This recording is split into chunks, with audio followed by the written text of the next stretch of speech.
Vamos a hablar ahora, nos va a acompañar en representación de Agrosavia el ingeniero Albert Gutiérrez, que nos va a hablar de las zonas de escape agroecológicas para el mal suramericano de la hoja. Entonces recibámoslo con un muy fuerte aplauso y muchísimas gracias.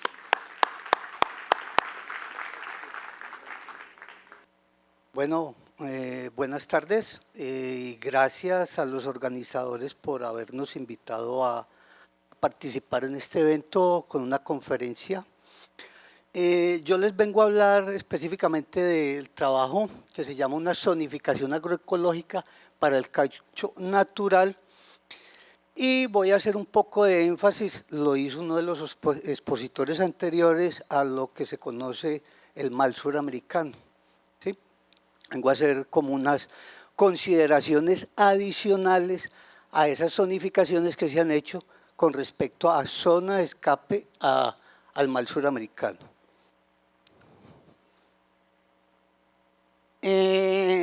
Este no es un trabajo en lo que yo vengo a exponer, esto no es mío, digámoslo así, he participado, pero es un equipo multidisciplinario, interdisciplinario, que ha participado en el desarrollo de este proyecto. Este proyecto lleva más de 5 años trabajándose con eso, es financiado por el Ministerio de Agricultura en una agenda que llamábamos nosotros quinquenal. Entonces, de hecho, nosotros tenemos trabajos en el Centro de Investigaciones en el NUS, que eso es la parte de Antioquia, en la sede de Florencia, aquí también desarrollamos trabajos con la parte de caucho en esta zona, en la parte de Tibaitatá, en el CEI Turipana, y tenemos unos actores externos porque más adelante les voy a mostrar un documento que está por salir, estamos en este momento casi, está ya cocinado, estamos haciéndole los últimos ajustes a un modelo productivo específicamente para la zona cauchera del cordón Bajo Cauca antioqueño y sur de Córdoba. Como les dije, este proyecto se desarrolló a través de un proyecto que lo denominamos así muy básico, Seedwell Caucho. ¿Por qué Seedwell Caucho? Porque es un sistema de información que va a estar alojado en la web y va a quedar en un visor de consulta general, ¿sí? Donde la gente puede acceder a entrar a revisar la parte de zonificación. Y dentro del objetivo general, entonces tenemos la parte de la implementación del sistema de información, pero dentro de los específicos teníamos algo, y lo traigo a colación, habían varios otros objetivos específicos, pero como tenemos en consideración lo de zona de escape, entonces lo de los calendarios fenológicos, porque eso es lo que nos permite determinar aquellas épocas para definir los eventos más críticos, ya sea para los estados más receptivos de la planta a las enfermedades o para, por ejemplo, hacer, bueno, cuándo es la floración, cuándo es la fructificación y hacer todo este proceso de recolección y toda esta parte. Y cuando el árbol no tiene hojas, ¿sí? Para poder saber, bueno, cuándo paro la sangría, cuándo inicio la sangría, hasta cuándo puedo yo hacer este proceso. La zonificación como tal y todo esto llevarlo a un visor geográfico, que va a estar de libre acceso en el servidor, en los servidores dentro de la página corporativa de Agrosavia. Todavía nos falta un poquitico porque hemos tenido como unos leves inconvenientes en cuanto a puesta a punto para la consulta. Entonces estamos haciendo como unas pruebas para poderlo liberar y hacer como esta parte. Dentro del contexto, y lo mencionaban ahí, en la parte superior se ha trabajado en muchas partes, o digamos mucho, traigo así en general. Toda la parte superior es como toda la historia de las zonificaciones que se han hecho en Colombia. Y por la parte de abajo, digamos, de esa guía de abajo, tenemos como un poco la historia del establecimiento del caucho en Colombia y en cada una de las zonas y cómo desde la corporación nosotros hemos venido desarrollando.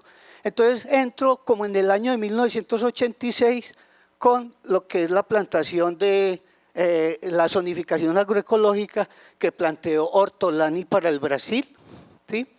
Para el año 1997, Castañeda, que en ese entonces él lo trabajó con lo que fue CONIF, la otra zonificación, y hizo una zona de edafoclimática y la primera aproximación a zonas de escape. No es que lo que él haya dicho en ese entonces no sea válido o esté mal. Lo que pasa es que dependiendo de la época, de la información con que se dispone y del detalle, de ahí viene la particularidad de definir si es zona de escape o zona de escape con restricciones o definitivamente no existe. Entonces ahí ese es un punto a tener en cuenta. Después en el año Sarmiento, en el 2004, hace una zonificación edafoclimática, pero se enfoca solamente en un sector que se denomina el cordón cauchero cacautero Antioquia-Córdoba. Posteriormente, en el año 2013, en ese entonces Corpoica y Cenicaucho hacemos una primera zonificación y sale un documento y se hace una zonificación climática pero de solo clima, no más. Para el año 2016 también unos compañeros para el Magdalena Medio realizan la zonificación edafoclimática con énfasis en zona de escape para el Magdalena Medio. En el 2018 la UPRA saca el documento de la zonificación para el caucho y en el año 2022 en el que estamos nosotros vamos a salir con una zonificación climática y una zonificación de la parte de zona de escape.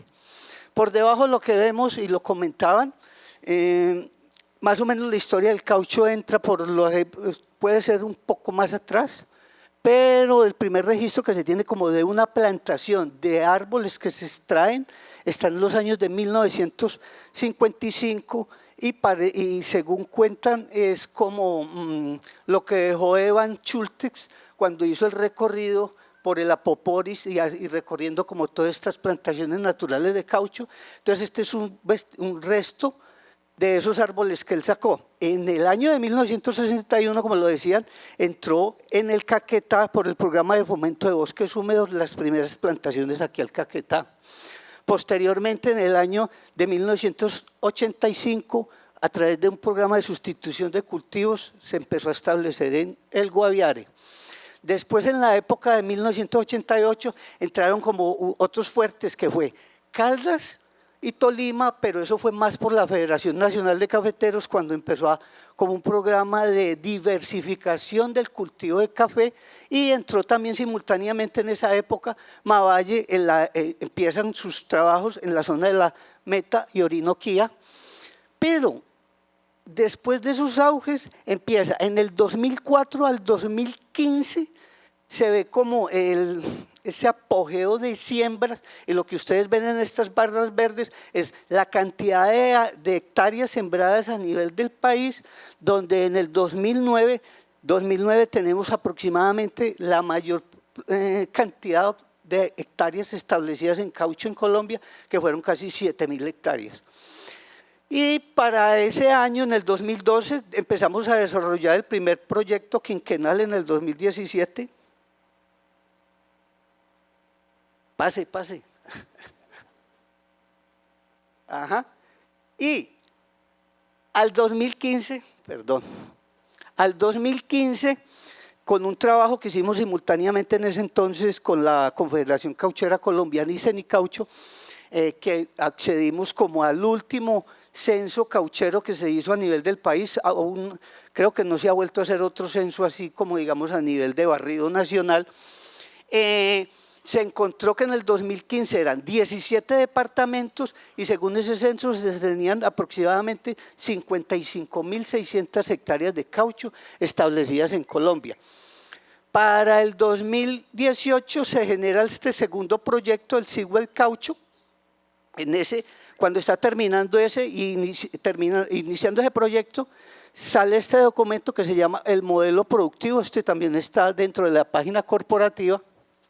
El modelo productivo, este es modelo productivo de caucho con énfasis en la Orinoquía y el Magdalena Medio.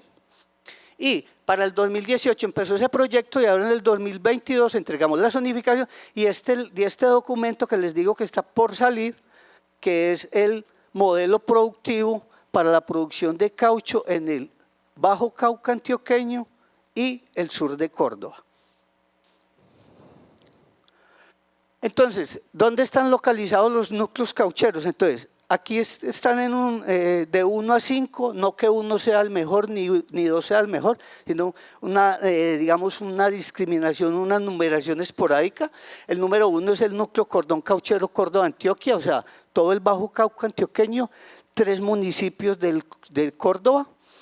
Tenemos el núcleo del Magdalena Medio que coge el Santanderes y unos compañeros que llegaron aquí, el sur de Bolívar, Cimitarra, Cantagallo. Tenemos el núcleo de la zona marginal cauchera, que es la zona alta, que es lo de norte del Tolima, Mariquita. En Caldas tenemos Marquetalia, Samaná. Y tenemos en Cundinamarca, por el lado está Vianney y San Juan de Río Seco.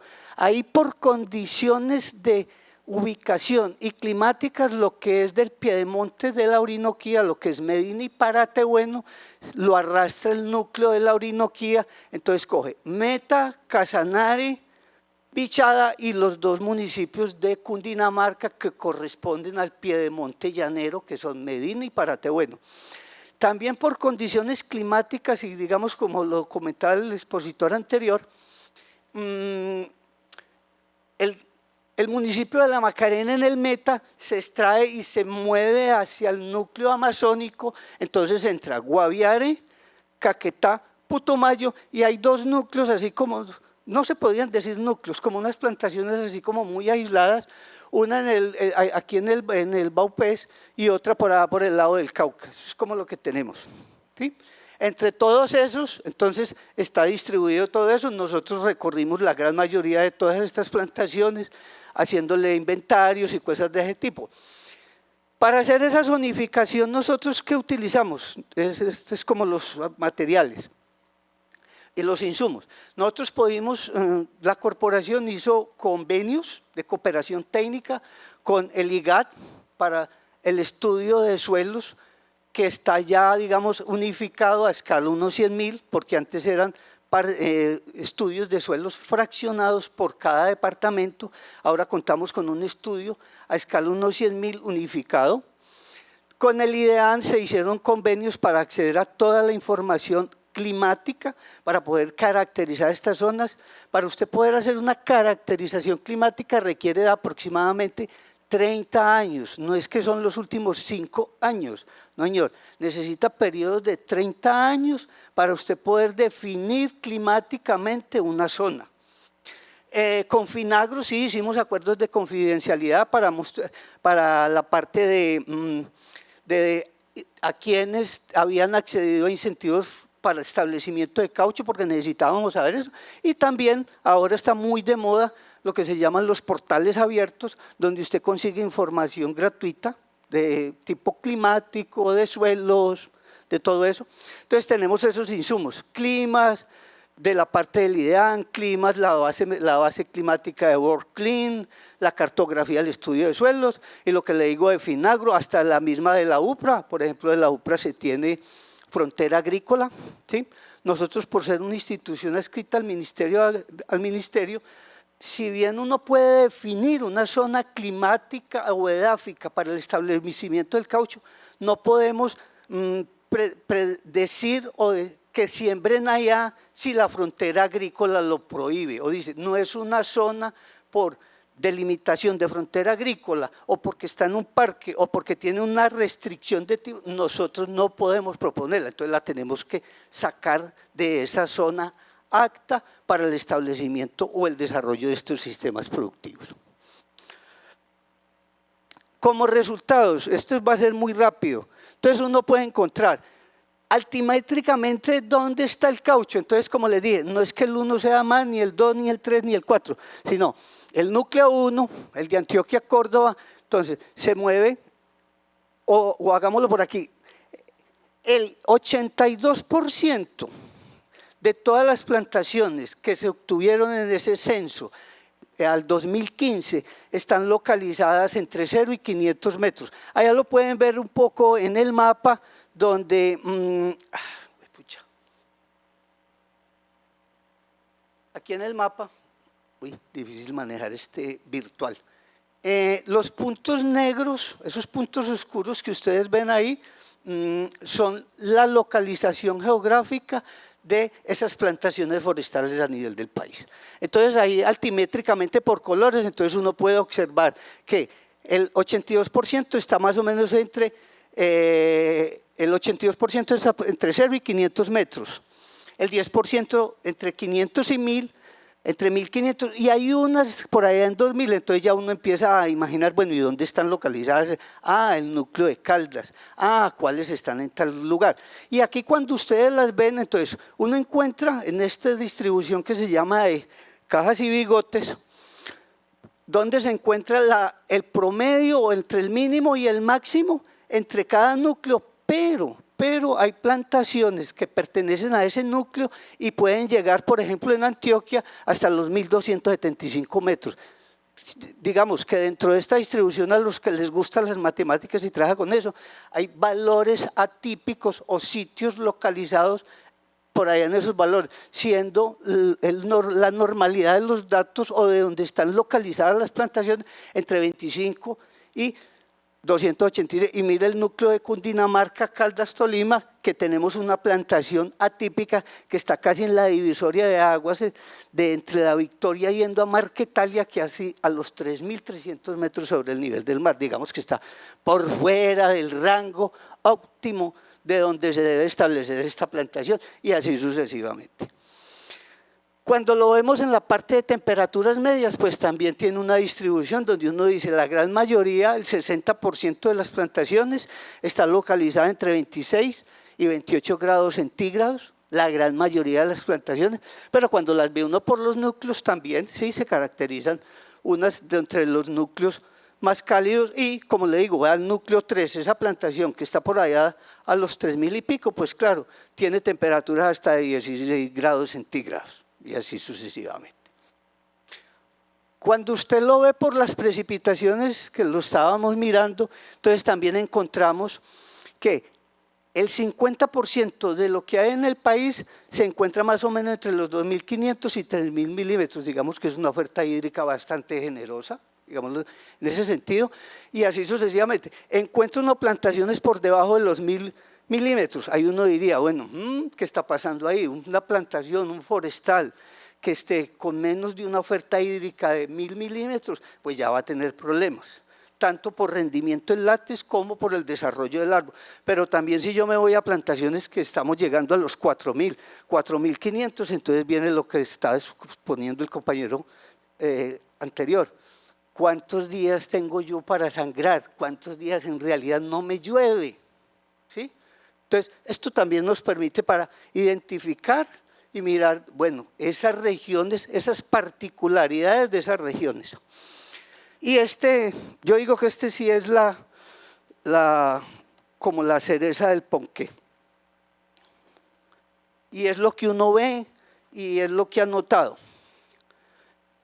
En el estudio de suelos, y oiga lo que estoy diciendo, en el estudio de suelos, escala 1, 100.000, que mucha gente dice, uy, pero es que ese nivel de detalle no está como, le hace falta como más, debería ser 50.000, 25.000 para tener mejor información, que sea más discriminado. Entonces uno encuentra que esos 7.141 lotes que están georreferenciados o que se obtuvieron en ese momento, están distribuidos en 366 unidades diferentes de suelo.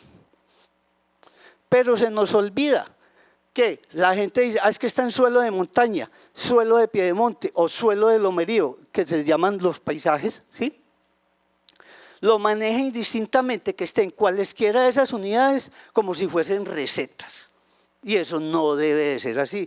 Cada suelo tiene sus particularidades, cada suelo tiene sus características físicas, sus características químicas que lo hacen diferente y no se pueden manejar como si todo fuese una misma receta. Y fuera de eso de que está en ese suelo de montaña, se olvidan, por ejemplo, el tipo de relieve. Es una filavigas, una loma, un vallecito, un espinazo. Cada unidad de esas, como lo muestran estos diferentes perfiles o diagramas de perfil, Eso tiene unas texturas diferentes, eso tiene unos regímenes de humedad en el suelo diferentes, unas particularidades, pero todos lo quieren manejar como si fuese igual. Entonces, este es un llamado de atención para que hay que ser mucho más, tener mayores consideraciones en cuando se va a sembrar. Y lo decían también, este no es un sistema productivo de corto aliento, es un sistema productivo de largo aliento. Y si yo me equivoco y no hago mis actividades iniciales bien, a los 8 o 5 o 6 años lo pago y no hay vuelta atrás. Ese es un llamado de atención. Y teniendo todo eso, entonces corrimos toda esa información y dijimos, bueno, ¿y qué diferencia un núcleo de otro? ¿Y cuál es la diferencia? ¿Y qué lo caracteriza? Y cosas de ese tipo. Entonces uno aquí en una primera aproximación, pues uno encuentra el núcleo 3, el de Caldas y eso, es el núcleo que tiene los mejores suelos, porque están en las zonas altoandinas de la cordillera, son suelos de orígenes volcánicos, tienen la mejor fertilidad, simple. El núcleo de aquí el núcleo donde estamos, el núcleo 5, el meta y eso, pues es el núcleo, y lo decían, y lo estamos viviendo hoy, es el núcleo que se caracteriza por altas precipitaciones y altas humedades relativas. Esa es una de sus características. Y hay núcleos que se mezclan unos con otros, como el núcleo de Antioquia y el Magdalena, y así sucesivamente. Es posible, con más información, con mayor detalle, con mayor trabajo, definir y caracterizar mejor estos núcleos, y eso nos daría para desarrollar diferentes propuestas, o de fomento, o de manejo, o de muchas cosas, y no todo como una receta. Y teniendo en cuenta eso, ya hicimos una caracterización, bueno, ¿de dónde está eso? Y dijimos, bueno, entonces miremos ahora, dadas las características, para establecer este cultivo, vamos a mirarlo desde 2 puntos. El cultivo como árbol, una zonificación climática, y vamos a mirar la zona de escape. Para el mal suramericano, una de las enfermedades más limitantes, digamos, en el desarrollo a nivel de Suramérica para esta enfermedad. Entonces, ¿qué tenemos? Pues, esto no es nuevo. Von Humboldt, en su trabajo que se llama El Cosmos de Von Humboldt, cuando hizo su visita a la zona de la Orinoquía y fue al Machu Picchu y pasó por el lado de Colombia, él logró generar ese mapa, y en ese mapa describió muy bien de dónde se adaptaban las especies, y eso le puede decir a uno, bueno, cuáles son los requerimientos climáticos y edáficos para esa especie. Eso es un primer principio. Y lo que les mostraba, y tener aquí por este otro lado, tener los insumos, las construcciones para poder esos requerimientos plasmarlos dentro de una cartografía, básicamente, de un sistema de información. Para eso utilizamos unos criterios, que ahorita los vemos un poco más en detalle, y hicimos unas combinaciones de ellos para obtener unos criterios climáticos, criterios de humedad en el suelo, criterios de fertilidad, criterios de mecanización, esa serie de criterios para poder establecer este cultivo, o decir, bueno, ¿dónde son las zonas más aptas para establecerlo? Y por el lado de abajo tenemos, vamos a ver, aquí está la zonificación para zona de escape, con otros criterios. O sea, las que tenemos hacia arriba es edafoclimáticas para el árbol, y estas otras son para escape a mal suramericano. Luego todo esto se integraba en una cartografía a través de los que manejan sistemas de información, han oído ley de mínimos, sobreposiciones, sumas lineales ponderadas, todos estos tipos de metodología. Esta no es la única. La UPRA utilizó otras, nosotros utilizamos otras metodologías, pero todas deben de llegar como a un consenso y a ciertas cosas, con diferencias. Eso no puede quedar igual, eso es un imposible. Aquí tenemos los requerimientos, hicimos requerimientos, entonces mirábamos las variables climáticas y las variables edáficas. Teníamos las variables, digámoslas así, técnicas como altitud, temperatura, déficit hídrico, pedregosidad, pendiente, los regímenes de humedad en el suelo, el drenaje, la salinidad, la sodicidad, los pH, la fertilidad, y estas se combinaban en diferentes criterios que puede ser posibilidad de mecanizar, posibilidad de la fertilidad del suelo, posibilidad de que se inunde o no se inunde, cosas de ese tipo. Entonces, y se manejaban 4 grados o calificaciones de aptas, moderadas, marginales y no aptas. Aquí en este que ven al lado, en este diagrama, ¿llegó? No llegó.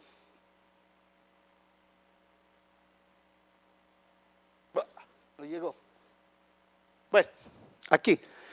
No, ese diagrama es una adaptación para temperaturas. Entonces, uno puede encontrar variables en las que de un valor hacia abajo, eso no es exacto. Entonces se dice, por ejemplo aquí, el caso para una temperatura, no estoy diciendo que sea 10 grados, estoy diciendo que de 0 a 10 grados en un territorio, para el desarrollo de ese cultivo le dice que no es exacto. No, este es un ejemplo, no me estoy refiriendo a los valores de allá que sí son con los que se corrió la zonificación, es como la metodología. Pero entre ese valor de 10 y puede ser hasta unos 15, hay una zona marginal. Sí, le dan las condiciones, pero puede que el árbol se desarrolle, pero no va a tener todo su potencial. Pero también puede tener de esos 15 casi a los 20, puede tener unas mejores condiciones, pero no son las ideales. Y un rango que puede estar entre 20 y 35, aquí en el ejemplo, donde él dice eso es lo óptimo, donde él esté ahí le expresa toda su condición o se da todas sus características mejores para que el árbol se desarrolle. Y así sucesivamente, y como hay esas actas, cuando se superan esos valores por encima, también hay zonas moderadas, zonas marginales y zonas no aptas. Entonces, las puede haber. Y hay variables en las que tampoco no corresponde a esta, hay variables que tienen que arrancar la altitud, arranca de 0 hacia arriba, punto. Y aptos y moderadas o no aptas. ¿Qué resultados? Entonces el componente climático, entonces como le dije, el de altitud, se combinó la altura, la temperatura, la precipitación, el déficit hídrico, allá están las variables básicas, las superiores, y en el medio son como las salidas a nivel de Colombia, de acuerdo a esos requerimientos que estaban expuestos en esa tabla. La tabla fue construida a partir de literatura, de consensos con investigadores sentados discutiendo, bueno, usted que en esto no, o el fisiólogo, no, a esas temperaturas ese árbol no puede responder, o el de suelo, no, en ese tipo de suelos ese árbol no tiene ese desarrollo. Entonces fue entre consensos, los límites, los bordes, las discusiones, para llegar a esto, en eso donde se combinan, y uno dijo, pero y después aquí, ¿qué hago yo con ello? Entonces se definió, bueno, hagamos una suma lineal ponderada, vamos a ponderar eso, vamos a ponerle valores o criterios, pesos a cada una de ellas. Entonces uno dice, la altitud vamos a ponerle un peso de 30, temperatura 30, precipitación 20 y déficit 20. Algunos dirán, pero ¿por qué no le puso eso lo mismo? Porque no todas de a 25 y salimos de ahí. Pues hay variables que se definieron también en el grupo. ¿Usted está o no está? Esos son variables inmodificables. Ejemplo, ¿usted está a la altura sobre el nivel del mar o no está? Si no está, usted no la puede variar. Precipitación, bueno, no es que sea fácil ponerle riego o no, pero usted la puede superar. O ese suelo no es fértil, bueno, usted le puede echar abonos o puede hacer, o el pH no, yo le puedo mejorar el pH, pero el drenaje es muy malo. Ay, papá, ¿cuánto cuesta mejorar un suelo por drenaje? O el suelo no tiene la profundidad efectiva ideal, ¿cuánto cuesta cambiarle la profundidad efectiva? O una textura, que yo diría que es un imposible.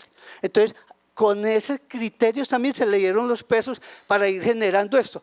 Y se optó por una metodología de cuartiles, porque tampoco era de despedazar, porque si uno se iba por la metodología del método mínimo, la del barril, si alguna de las variables se caía, todas se iban. Literalmente en Colombia se podría decir que no hay zonas para sembrar esto, literal, porque eso sí se encontró aquí. No existe una zona que cumpla todos esos criterios que mostré ahí, que está a la altura tal, que tenga este pH, que tenga esta profundidad, que tenga todo esto. Tiene unas y otras que en esas sumas y en esos índices y de todo eso, pues se arrima a los mejores valores dentro de esa distribución. O sea, los que van del 75 al 100% de la distribución, las zonas aptas, o sea, las que tienen menores limitaciones o restricciones para establecer. Este fue de la parte climática, aquí está el de la parte de suelos. Entonces aquí teníamos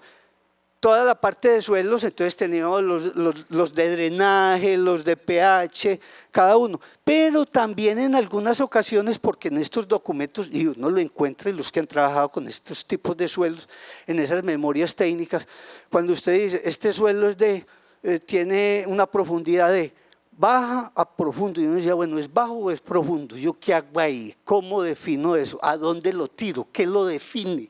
Entonces nos tocó recurrir a las memorias técnicas, ir a leer los perfiles, las descripciones y con el equipo. No, definitivamente este suelo es más de esta característica y va para allá. Y así, cuando habían esas indefiniciones o indefiniciones. Entonces se trabajó con todo esto. Igual, luego de tener esos mapas en la parte superior, se sacaron cada uno de sus criterios, el criterio de laboreo, el criterio de enraizamiento, disponibilidad de humedad, disponibilidad de oxígeno, de nutrientes, toxicidad, vuelve y se aplica una línea lineal ponderada, haciendo ese mismo concepto, que es posible cambiar, que no es tan fácil de modificar. Se encuentra luego yo ya tengo clima, suelos, los cruzo y obtengo esto, y me dice, en Colombia tengo tantas zonas aptas, como lo pueden ver ahí, 5 millones y pico, 7.000 y pico, ¿sí? Y cómo está distribuida a nivel del país. Entonces, este es, digamos, como uno de los resultados que debe de salir en ese visor geográfico. Y, claro, como obtuvimos también el otro, el del censo, y dijimos, bueno, ya tenemos la zonificación. Bueno, ¿y cómo está esa distribución de caucho en Colombia? ¿Dónde están esos cultivos? ¿Cómo están? ¿Hay algunos que están bien o dónde están localizados? Entonces también nos digo, los puntos rojos son plantaciones que están con condiciones, o ya sea de suelos o de clima, que de acuerdo a la zonificación están en una zona donde no es. O están en unas zonas verdes, puntos verdes, donde le dice, ok, usted tiene la mayoría de las condiciones edáficas y climáticas, son las propicias para desarrollar el cultivo, o las tiene donde usted está. Y esto es lo que va a salir dentro de la zonificación. La memoria técnica, donde le va a decir, vea, usted está en un suelo, pero por debajo le está diciendo qué características son las que lo hacen apto o no apto o moderado. Si es el suelo, si es la textura, dentro del suelo la textura, cada una de esas, o son las precipitaciones, o son las alturas. O sea, la discriminación, no simplemente no le vamos a decir, usted está donde no debe de ser, o su suelo no es, le vamos a decir, ¿qué limitantes tiene usted si es que es posible que las pueda superar? ¿Listo? Y con el siguiente, los calendarios que les comenté, nosotros hicimos una metodología, seleccionamos en 1 hectárea, le hicimos la densidad foliar de la metodología de Cardos y Matos, la densidad foliar, los estados foliares, no voy a entrar muy en detalle, eso ya lo han discutido muchos de y el seguimiento a estas enfermedades, mal suramericano, anthracnocsis, costa negra. Generamos estos calendarios fenológicos, esa es otra cuestión. Un calendario fenológico ideal es el seguimiento a una plantación de mínimo de 3 a 5 años. Yo de un año a otro haciéndole un calendario, eso no define un calendario.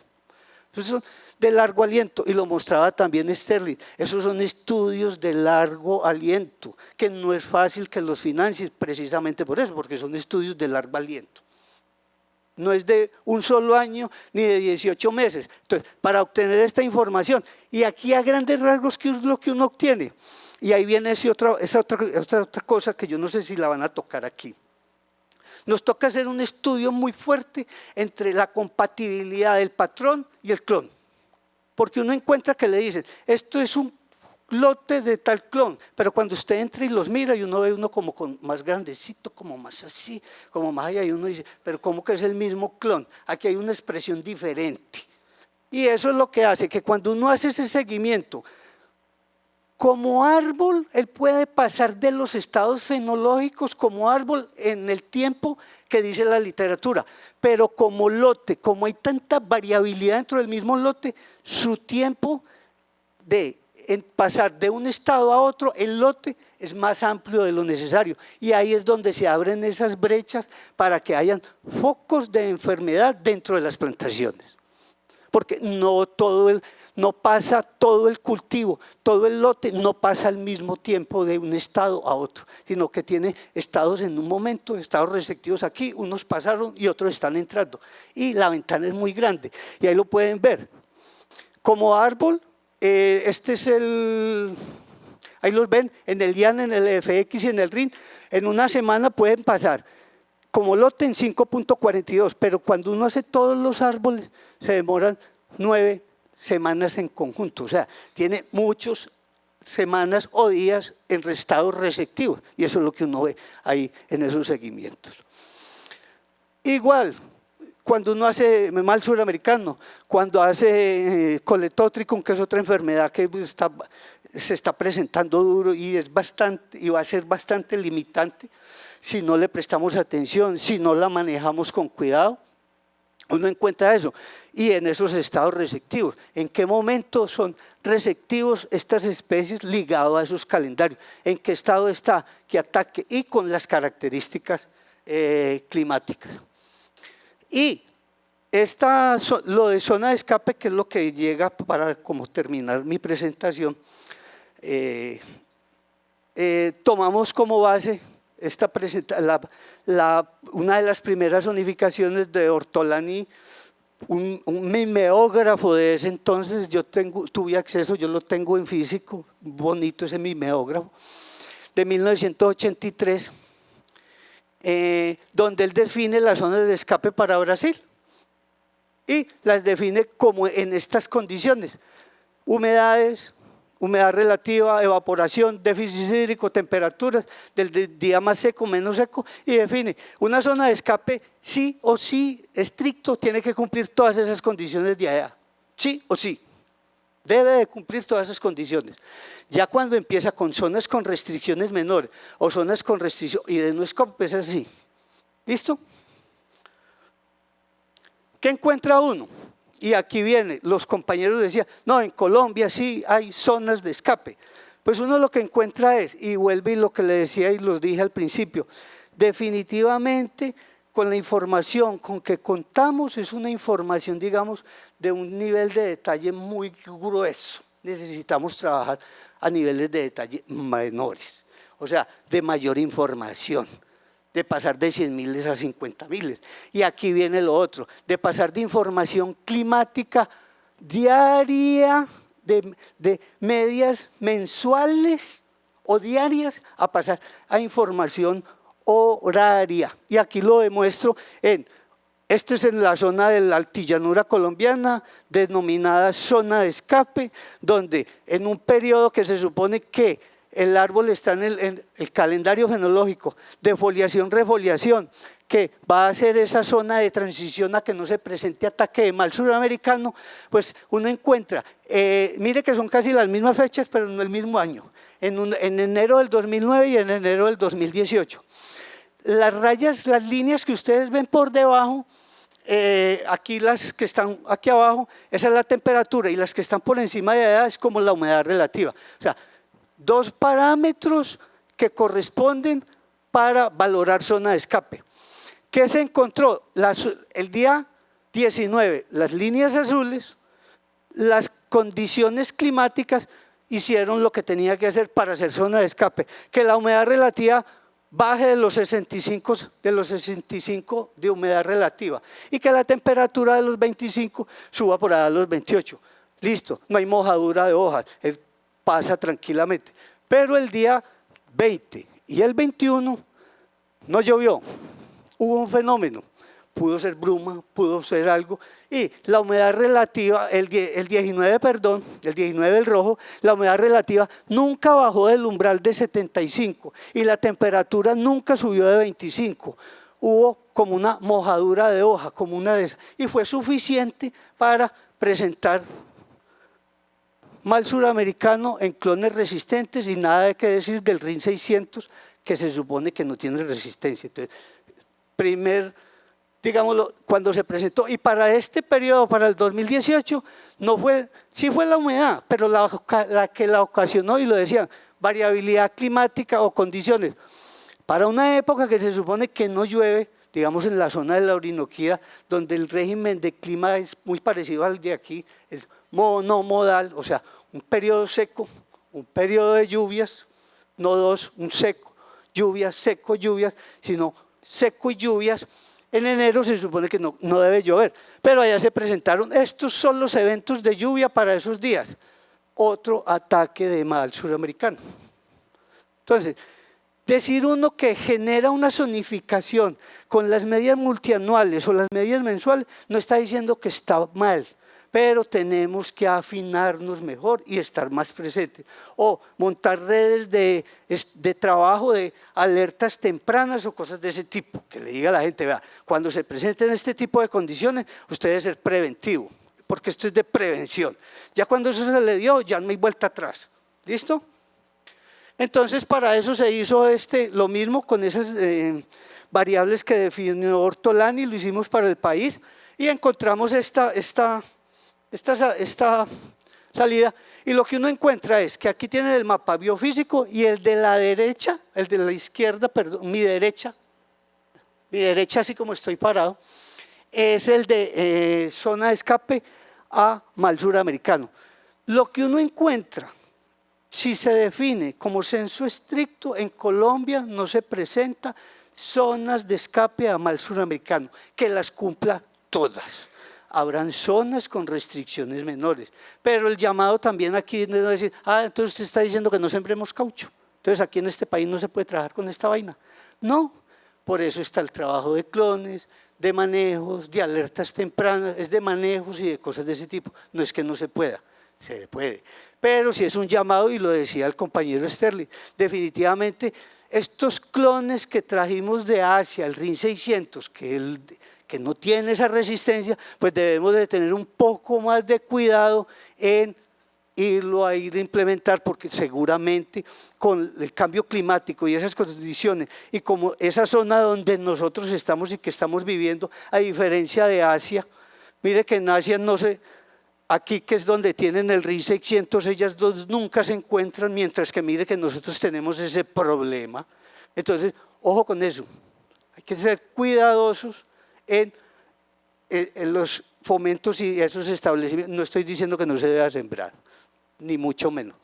Y va a ser, está en construcción, el visor geográfico donde ustedes van a poder acceder y con sus respectivas herramientas y la información que les va a obtener, que les va a arrojar cuando queda. El problema que tenemos en este momento es que la capa de información como la estamos sacando es tan pesada que se ralentiza, entonces cruza como muy despacio y dijimos, no, tenemos que superar ese problema porque una persona no se va a esperar. Si antes uno se esperaba 5 o 6 minutos a que como que cargaran la pantalla del computador, ahora ya nadie aguanta eso. Pues, no, esa página es muy lenta, no me sirve, fuera, pum, no sirve. Entonces estamos como en ese proceso. Y las publicaciones tenemos, todo esto está libre en la web, unos póster, el modelo productivo, estas dos publicaciones, lo de calendario fenológico en la zona de la Orinoquía, en el Agronomy Journal de Brasil, una tesis de maestría, está reciente, está libre, está en un Open Access en Agronomy Journal, hace como 15 o 20 días salió libre, y este es el documento que tenemos para salir a publicación próximamente. Como les dije, ya está editado, ya tiene todo, estamos en los últimos momentos para entregarlo. Eso era lo que les traía. Muchas gracias.